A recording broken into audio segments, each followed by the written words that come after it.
أعوذ بالله من الشيطان اللعين الرجيم. بسم الله الرحمن الرحيم. السلام عليكم ورحمة الله وبركاته. أخواني، انتهى إلى مسامع الكثيرين منكم من أن قناة MBC أنتجت مسلسلا بعنوان معاوية أو يتحدث عن معاوية، والذي تنوي أن تعرضه في شهر رمضان في هذه السنة 1444 للهجرة.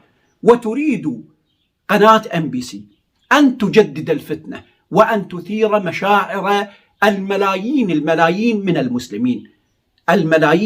المسلمين، فليس هنالك اختلاف، رغم من أراد أن يغطي الحقيقة، اختلاف بين المسلمين عمن هو معاوية بن أبي سفيان، رغم التلميع الذي يحاول البعض أن يلمع شخصيته. ولكن الحقيقة التي تخفى على الكثيرين من الناس ما ذكره علمان من أعلام المذهب السني، وهما الدكتور أحمد الكبيسي والشيخ الدكتور أحمد الكبيسي والدكتور عدنان إبراهيم.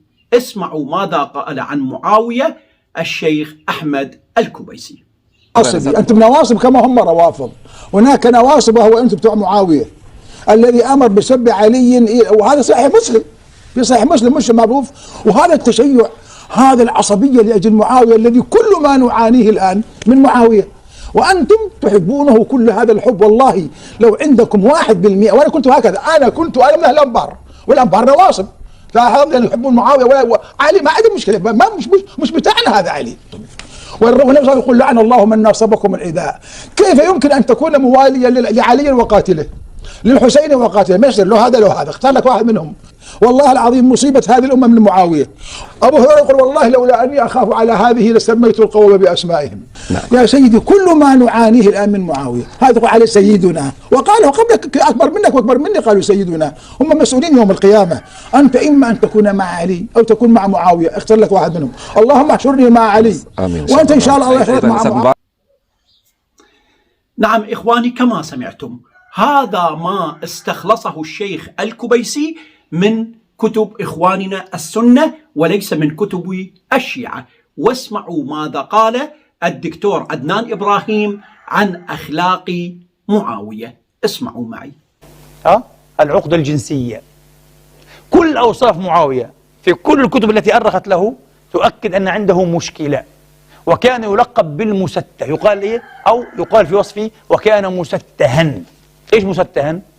يعني خلفيته، لا مؤاخذ الكلمة هذا، عظيمة. ولذلك مرة أجاء أحد الناس ومد رجليه، ومعاوية لأنه صعلوك على فكرة ما بيقدر يسكت، لابد أن يؤذيك بكلمة في عرضك، في شكلك، في أكلك. صعلوك ما بيتصرف كملك حقيقي. وقال لك معاوية، هذا ينسب إلى الصحابة، كذب عشان تعلموا كذب كيف يضحكوا علينا. معاوية أسود الناس، كان لا يدانيه في السيادة، يعني لا أبو بكر ولا عمر ولا عثمان ولا علي، وكان لا يدانيه في السيادة قال لك إلا رسول الله. يعني ما شاء الله، بعد الرسول أكثر واحد بيليق عليه يكون ملك وسيد مين؟ كذبتم يا أخي، بلا كلام فارغ. اقرأوا تراجم معاوية صعلوك حقيقي، ألفاظه، حياته كلها صعلكة في صعلكة، ملك في حقيقة. نعم إخواني، كما غرد زعيم التيار الصدري السيد مقتدى الصدر وحث قناة MBC على عدم عرض هذا المسلسل في تغريدة له، ناصحا إياهم بعدم إثارة الفتنة وعدم الإساءة إلى مشاعر المسلمين في العالم أجمع. وهذه نصيحة نوجهها إلى المسلمين كافة إلى مقاطعة هذا المسلسل، كرامة لآل محمد وكرامة لأمير المؤمنين علي بن أبي طالب عليه السلام، الذي سن معاوية شتم أمير المؤمنين علي من على منابر المسلمين، وهو الذي دس الدسيس وحارب الحسن وأدى إلى استشهاد الإمام الحسن عليه السلام، ثم هيأ السبل لمقاتلة الحسين عليه السلام واستشهاده والمثلى به على يد ابنه يزيد عليه لعنة الله.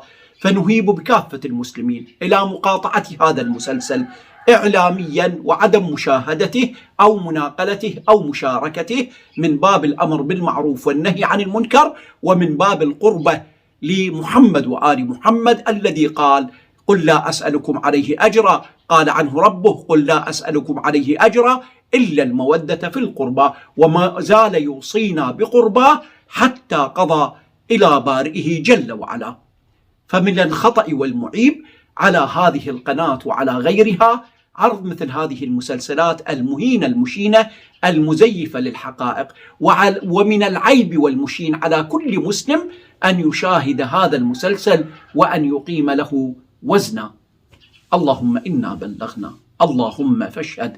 لا تنسوني والدي من خالص دعائكم، والسلام عليكم ورحمة الله وبركاته.